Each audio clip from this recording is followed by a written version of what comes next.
நான் ஒரு சிம்பிளான ஒரு கொஷின் கேட்குறேன். இதை நீங்கள் உங்களுக்குள்ளார கேட்டு பாருங்களேன். எனக்குன்னு ஏதாவது செஞ்சுக்கிறப்போ என் மைண்டு எந்த மாதிரி ஃபீல் ஆகுது அப்படின்னு. சந்தோஷமாக ஃபீல் ஆனால் நோ இஷ்யூ. அதே சமயம் உங்களுக்குன்னு டைம் ஸ்பேர் பண்ணுறப்பையோ, இல்லை உங்களுக்கு நீங்கள் ஏதாவது வாங்குறப்பையோ, உங்களுக்கு நீங்கள் ஏதாவது செஞ்சுக்கிறப்பையோ மனசில் அன்கம்ஃபர்டபுளாக ஃபீல் பண்ணுறீங்க. மனசில் ஏதோ ஒரு கில்ட்டி கான்ஷியஸ் வருது. நான் தேவையில்லாமல் எனக்கு நான் பண்ணிக்கிறனோ, தேவையே இப்போ இது ரொம்ப முக்கியமாக அப்படிங்கிற மாதிரிலாம் ஒரு அன்கம்ஃபர்டபுளாக நீங்கள் ஃபீல் பண்ணீங்க அப்படின்னா கண்டிப்பாக அந்த வீடியோ உங்களுக்கு தான். இந்த செல்ஃப் ப்ரையாரிட்டி அப்படிங்கிறத நீங்கள் இக்னோர் பண்ணிகிட்டே இருக்கிறீங்க அப்படின்னு அர்த்தம். எப்போதும் மற்றவங்களுக்காகன்னு இருந்துகிட்டே இருக்கிறீங்கன்னு அர்த்தம். நீங்கள் மற்றவங்களுக்காக மட்டும் இல்லை, உங்களுக்காகவும் நீங்கள் வாழணும்னு சொல்கிறதுக்கு தான் இந்த பதிவு. நான் Jayashree, I am emotional wellness coach and welcome to my channel mind miracle.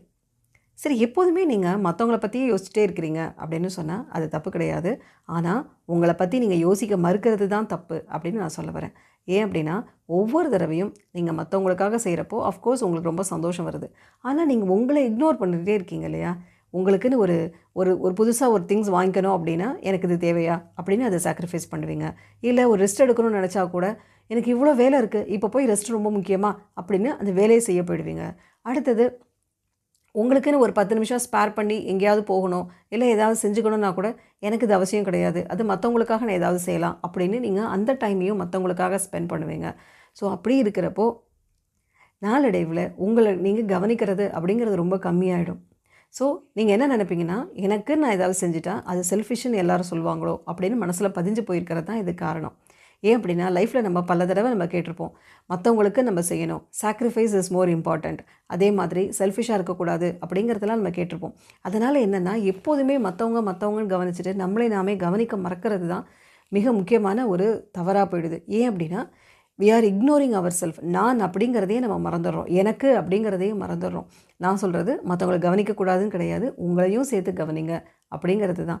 ஒவ்வொரு தடவையும் நீங்கள் மற்றவங்களுக்குன்னு செய்கிறப்போ நாளடைவில் என்ன ஆகும் அப்படின்னா, என்னுடைய வாழ்க்கையில் எனக்குன்னே எதுவுமே நான் செஞ்சுக்கல, எதுவுமே நான் எனக்குன்னு பண்ணிக்கல, உங்களுக்கு நீங்கள் செய்கிறப்பெல்லாம் மனசுக்குள்ள ரொம்ப செல்ஃபிஷாக இருக்குமோ அப்படின்னு தோணுதுன்னா அது வந்து இட்ஸ் கால்டு கண்டிஷனிங். ஏன்னா நம்ம வாழ்க்கையில் பல தடவை கேட்டிருப்போம், மற்றவங்களுக்காக சாக்ரிஃபைஸ் பண்ணணும், தன்னால் மறந்து மற்றவங்களுக்கு செய்யணும் அப்படின்னு சொல்லிட்டு. அதெல்லாம் கரெக்டு தான். ஆனால் நம்மளையும் நம்ம கொஞ்சம் கவனிச்சாதான் நம்ம மற்றவங்களுக்காக இன்னமும் நிறைய செய்ய முடியுங்கிறது தான் விஷயம். நம்மளை டோட்டலாக இக்னோர் பண்ண மற்றவங்களுக்கு செய்கிறதும் குறைஞ்சி போயிடும் அப்படிங்கிறது தான் விஷயம். ஏன்னா we can not pour from our empty cup.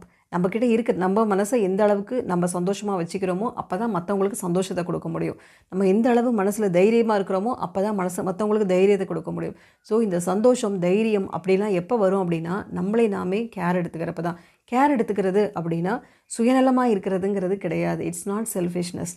ஏன்னா நம்மளை இக்னோர் பண்ணுறது தான் ரொம்ப நமக்கு நாமே செய்கிற ஒரு அவமரியாதைன்னு கூட சொல்லலாம். ஸோ அதனால தான் மற்றவங்கள கவனிக்கிறப்போ உங்களையும் சேர்த்து கவனிங்க, அது ரொம்ப முக்கியம். சரி, ஒவ்வொரு தடவையும் இந்த மாதிரி கில்ட் ஃபீலிங் வருது, என்னால் டைம் ஸ்பேர் பண்ண முடியல, மற்றவங்கள தான் ப்ரையாரிட்டைஸ் பண்ணுறேன் அப்படின்னா சின்ன சின்ன விஷயங்களை நீங்கள் செய்ய ஆரம்பிங்க. உடனே ஓவர் நைட்டில் எல்லாமே மாறாது, அது உண்மை தான். சரி, அதுக்கு என்ன பண்ணலாம் அப்படின்னு சொன்னால், டெய்லி 10 மினிட்ஸோ 15 மினிட்ஸோ உங்களுக்குன்னு ஸ்பேர் பண்ண ஆரம்பிங்க. உங்களுக்கு பிடிச்ச விஷயங்களே செய்ய ஆரம்பிங்க. அது பாட்டு கேட்குறதா இருக்கலாம், இல்லை உங்களுக்கு பிடிச்சமான உணவை செஞ்சு சாப்பிட்றதா இருக்கலாம், இல்லை ஒரு அரை மணி நேரம் உங்களுக்குன்னு வெளியில் வாக் போயிட்டு வரதா இருக்கலாம். ஸோ உங்களுக்குன்னு அந்த ப்ரையாரிட்டி கொடுக்க ஆரம்பிங்க. அப்போது உங்களுடைய மனசு ஃபுல்ஃபில் ஆக ஆரம்பிக்கும். மனசில் எந்த ரெஸ்ட்லெஸ்னஸ் வராது, ஒரு டிஸ்கம்ஃபர்ட் வராது, மைண்டு ரிலாக்ஸ்டாக இருக்கும், சந்தோஷமாக இருக்கும். நீங்கள் சந்தோஷமாக இருக்கீங்க, நீங்கள் பீஸ்ஃபுல்லாக இருக்கீங்கன்னா அதே சந்தோஷத்தையும் அதே மன அமைதியையும் மற்றவங்களுக்கும் உங்களால் கொடுக்க முடியும். நீங்களே மனசில் ரெஸ்ட்லெஸ்ஸாக இருக்கீங்க, நீங்களே மனசில் அப்செட்டாக இருக்கிறீங்கன்னா என்ன உங்களால் கொடுக்க முடியும்? ஸோ உங்கள்கிட்ட என்ன இருக்கோ அதை தானே மற்றவங்ககிட்ட கொடுக்க முடியும். அதனால் உங்களை சந்தோஷமாக வச்சுக்கணும், உங்களை பீஸ்ஃபுல்லாக வச்சுக்கணும் அப்படின்னா செல்ஃப் ப்ரையாரிட்டி அப்படிங்கிறது கண்டிப்பாக தேவை. அது மற்றவங்களை இக்னோர் பண்ணுறது கிடையாது, இது உங்களை இக்னோர் பண்ணாமல் இருக்கிறது. அதனால தான் உங்களுக்குன்னு 10 நிமிஷம் ஒரு நாளில் ஒதுக்கி நீங்கள் உங்களுக்குன்னு பிடிச்சமான விஷயங்களை செஞ்சு உங்களுடைய செல்ஃப் கேர் நீங்கள் செய்ய ஆரம்பிங்க. அப்படி செய்கிறப்போ ஆட்டோமேட்டிக்காக மைண்டு ஃபுல்ஃபில்லாக மனசு வந்து நிறைவாக மாற ஆரம்பிக்கும். வாழ்க்கையில் ஒரு சந்தோஷம், ஒரு நிறைவு அப்படிங்கிறது வர ஆரம்பிக்கும். அப்போது ஆட்டோமேட்டிக்காக நீங்களும் மற்றவங்கள இன்னும் அதிகமாக கவனிக்க ஆரம்பிப்பீங்க, இன்னும் அதிகமாக அவங்களுக்குன்னு நீங்கள் உதவிகளை செய்ய ஆரம்பிப்பீங்க.